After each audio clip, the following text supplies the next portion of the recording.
Okay जी, welcome back once again. वादे के मुताबिक ऐसी ब्रेक ली कि आपको उठने का मौका ही नहीं मिला, हम भी नहीं हिले इधर से। क्यों फारूक? 8 मिनट की ब्रेक। नहीं, वो पता नहीं चला, आप तो चहलकदमी करते रहे। मैं तो बातों में टहलता रहा, मैं टहल रहे थे। सुबह टहलना अच्छा हुआ। ये अच्छा, इसकी मुझे बड़ी अच्छी वैसे नाज़रीन आदत लगती है। मतलब मैं ये ऑन एयर एक्नॉलेज करी, वरना मैं इतनी अच्छी नहीं हूँ कि एक्नॉलेज करूं बातों। बहुत अच्छी आदतों में से एक आदत बताएं। बहुत जी, एक अच्छी इसकी आदत ये कि ये बड़ी अच्छी तरीके से वॉक करता है हर ब्रेक के अंदर। मैं बड़ा नोट इसको करती हूँ and he wants to stay healthy, और ये वाकई में अच्छी बात है। अच्छा, मुझे it helps me think also ना, मैं सोचता हूँ कि अच्छा आगे क्या करना है, इससे भी ये पॉजिटिव थिंकिंग जो है वो ज्यादा उजागर होती है। Thank you Sundas, you are welcome. अब आपने भी तारीफ मेरी करनी है बदले में बाद में, लेकिन अभी नहीं, कल करूंगा।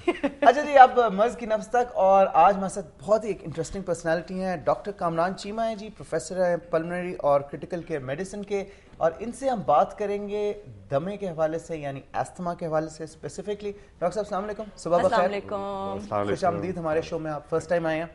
डॉक्टर साहब, एस्थमा क्या है और कैसे हो जाता है? एज़मा जो है ये सांस की नालियों की बीमारी है। इस बीमारी में सांस की नालियां जो हैं वो सिकुड़ना शुरू हो जाती हैं। आम हालात में हम बच्चा जब पैदा होता है तो सबसे पहले वो सांस लेता है तो पता लगता है कि लाइव बेबी है। बच्चे की क्राई से अंदाज़ा लगाते हैं कि हेल्दी है। जितना ऊंचा रोता है उतने डॉक्टर दाइयाँ खुश होती हैं कि बच्चा सेहतमंद है। तब से लेके जब सांस बंद होता है तो that is the end of life. हम सारी उम्र सांस लेते हैं, नहीं लेते तो जिंदा नहीं रह सकते, और सांस का हमें एहसास भी नहीं होता। हम सिर्फ जब तेज़ी से वर्जिश करते हैं तो सांस फूलता है तो हमें लगता है कि हम सांस लेने के लिए जोर लगा रहे हैं, वरना सांस तो चलता रहता है। हम कभी गिनते नहीं है कि आज हमने 10 सांसें ली। हम 1 मिनट में 14-15 दफा सांस लेते हैं, बच्चे ज्यादा और बड़े जरा कम। वर्जिश से तेज होता है। आप जब वॉक करते हैं जैसे सुंदर बता रहे हैं तो शायद 20 दफा लेते हैं, उसका भी आपको एहसास नहीं होता।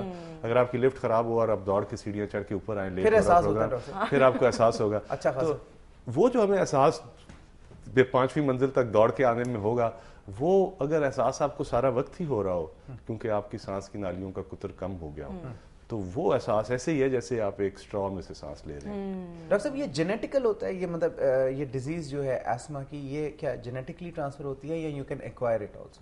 देखिए, ये एक मल्टी फैक्टोरियल डिजीज़ है, यानी कि इसमें बहुत सारे अवामिल हैं जिनकी वजह से बीमारी होती है। इसमें मौरूसी अंसर ज़रूर है।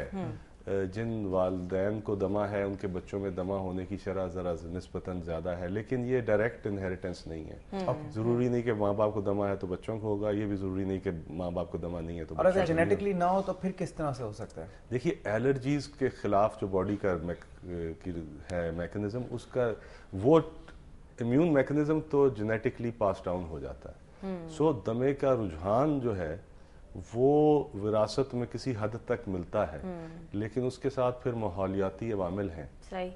तो तकरीबन यूँ समझें कि 30% के करीब जेनेटिक एलिमेंट होगा, बाकी एनवायरमेंटल एलिमेंट। डॉक्टर साहब, ये पोलर एलर्जी क्या है? ये इस्लामाबाद में अक्सर मैंने सुना है वो लोग 2-3 महीने के लिए छोड़ देते हैं इस्लामाबाद। देखिए, एलर्जी किसी भी चीज़ से हो सकती है, किसी भी प्रोटीन से हो सकती है। कुछ ज़रा अगर इतना बारीक हो कि वो सांस के जरिए सांस की नाली तक चला जाए, वो सांस की नाली में सोजिश कर सकता है। और पोलन क्योंकि हवा से डिस्पर्स होता है, आपको पता है, मैं अपने बच्चे का साइंस की किताब पढ़ रहा था, छोटे बेटे की जो 5वीं जमात में है, तो उसमें वो उन्हें पढ़ाया जाता है कि पोलन किस तरह डिस्पर्स होता है। और पोलन इतना बारीक होता है कि वो जब हवा से कैरी होगा तो सांस के जरिए इनहेल होकर फेफड़े के अंदर पहुंच जाता है, और वहां पे वो फेफड़े के अंदर सोजिश। और ये डेंजरस भी होता है, जानलेवा हो सकता है कि नहीं? दमा जो है वो उसकी शरह तकरीबन इस वक्त आम पब्लिक में 10% के करीब है। ठीक है। उनमें से, उन लोगों में से जिन्हें दमा है, 10% को शदीद दमा हो। Thank you so much doctor साहब, it was a pleasure having you. और थोड़ा शॉर्ट था हमारे पास, दोबारा से आपको इंशाल्लाह करेंगे। एक छोटी ब्रेक के बाद वापस आते हैं। स्टे ट्यून्ड, जागो दुनिया।